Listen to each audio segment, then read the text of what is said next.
Hello friends, good morning. Welcome to career makeup institute. Last time हमने आपको कबीर की साखियाँ पढ़ाया था। आज हम आपके लिए लेकर आए हैं कक्षा 10वीं का स्पर्श भाग 2 पार्ट 2 मीरा के पद। हम आपको सप्रसंग व्याख्या समझाएंगे, थोड़े से उसमें जो शब्द अर्थ है वो समझाएंगे। आइए स्टार्ट करते हैं।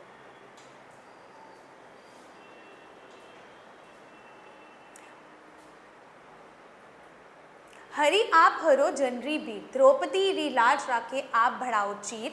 भगत कारण रूप नरही दर्यो आप शरीर, भुरतो गजराज राख्यो काटी कुंजर पीर। दासी मीरा लाल गिरधर हरो महारी बीर। इन शॉर्ट इसमें क्या बताया गया है? इन शॉर्ट इसमें ये बताया गया है कि जो हरि है, हरि को उन्होंने श्री कृष्ण कहा है, श्री कृष्ण कहते हैं हरि को। और जन जो होता है, भगत होता है, वीर दुख दर्द, लाज हो गया इज्जत, चीर सारी कपड़ा, नरहरि नरसिंह अवतार, शरीर शरीर को शरीर, गजराज हाथियों का राजा ऐरावत। अब क्या कहा गया है? हरि आप हरो जनरे बीर।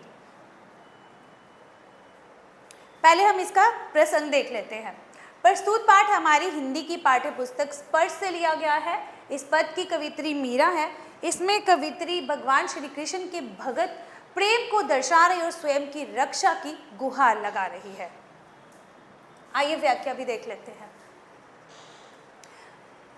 इस पद में कवित्री मीरा भगवान श्री कृष्ण के भक्त प्रेम का वर्णन करते हुए कहती है कि हे कृष्ण, अपने भक्तों के सभी प्रकार के दुखों को हरने वाले हैं, अर्थात दुखों का नाश करने वाले हैं। मीरा उदाहरण देते हुए कहती है कि जिस प्रकार आपने द्रौपदी की लाज को बचाया था और साड़ी के कपड़े को बढ़ाते हुए इतना बड़ा कर दिया था, जिस तरह आपने अपने भक्त प्रहलाद को बचाने के लिए नरसिंह का अवतार लिया था और जिस तरह आपने हाथियों के राजा भगवान इंद्र के वाहन ऐरावत हाथी को मगरमच्छ के चुंगल से बचाया था श्री कृष्ण, उसी तरह अपनी इस दासी अर्थात भक्त के सारे दुख हर लो, अर्थात सभी दुखों का नाश कर दो। ये था हमारा पहली पंक्तियां, जिसमें आपको मैंने सप्रसंग व्याख्या समझा दी है। आगे नेक्स्ट देखते हैं। साम महाने चाकर राखो जी, गिरिधर लाल महाने चाकर राखो जी। चाकर रस्यो बाग लगासो, नित उठ दर्शन पास्यो। वृंदावन री कुंज गली में गोविंद लीला कास्यो। चाकरी में दर्शन पासो, सुमरन पासो खर्ची। भाव भक्ति जागीरी पासो, तीनों बाता सरसी। अब इसके शब्द अर्थ देख लेते हैं। साम श्री कृष्ण को कहते हैं। श्री कृष्ण को बहुत सारे नामों से पुकारा जाता है। कोई इनको श्याम कहता है, तो कोई गिरधर गोपाल कहता है, कोई नटखट कहता है, तो कोई कुंज विहारी कहता है। अब नेक्स्ट चाकर। चाकर का मतलब होता है नौकर। रहस्यो मीन्स रहकर, नित हमेशा, दर्शन दर्शन, जागीरी जागीर साम्राज्य और जिसको प्रॉपर्टी भी कहते हैं। कुंज संकरी, पीतांबर पीले वस्त्र जो श्री कृष्ण जी धारण करते हैं। धेनु इसमें गाय को कहा गया है। बारी का मतलब बगीचा, पहर पहनकर, तीरा किनारा, अधीरा व्याकुल होना। प्रसंग मैंने आपको पहले भी बता दिया है, प्रसंग सेम टू सेम ही रहेगा सबका मैक्सिमम। आइए फिर भी एक बार फिर से देख लेते हैं। प्रस्तुत पद हमारी हिंदी पाठ्य पुस्तक स्पर्श से लिया गया है।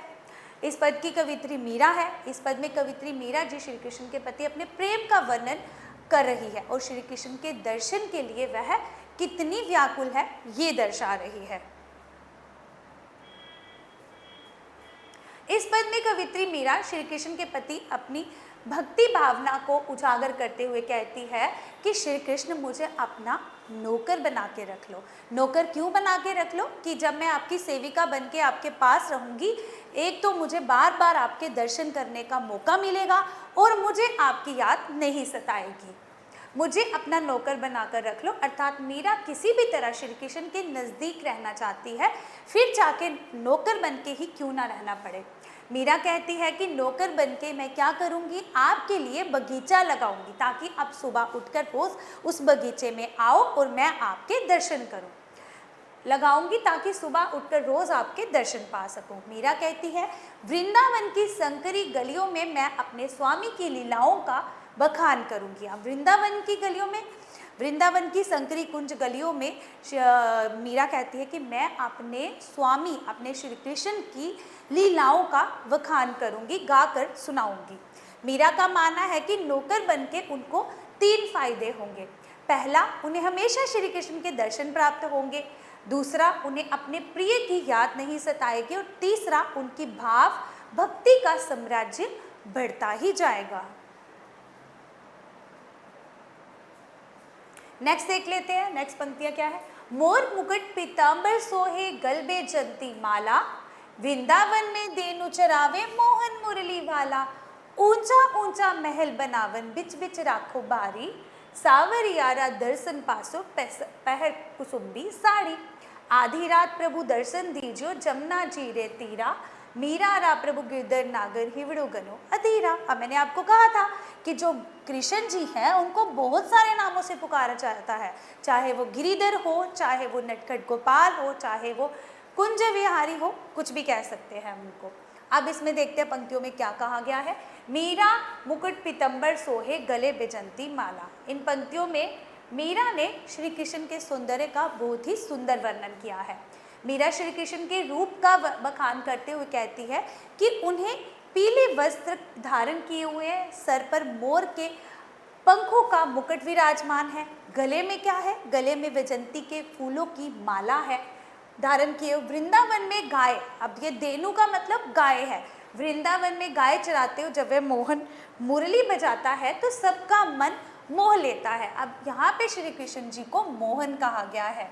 मीरा कहती है मैं बगीचों के बीच ही ऊंचे ऊंचे महल बनाऊंगी और कुसुम्बी साड़ी पहनकर अपने प्रिय के दर्शन करूंगी। हमने पहली पंक्तियों में पढ़ा कि जो मीरा है वो चाहती है कि मैं उनकी सेविका बन के रहूं और उनके लिए बगीचा सजाऊं। अब यहाँ पे उन्होंने कहा है कि मैं बगीचे के बीच ही ऊंचे ऊंचे महल बना दूंगी और कुसुम्बी साड़ी पहनकर अपने प्रिय के दर्शन करूंगी, अर्थात श्री कृष्ण के दर्शन के लिए साज श्रृंगार करूंगी।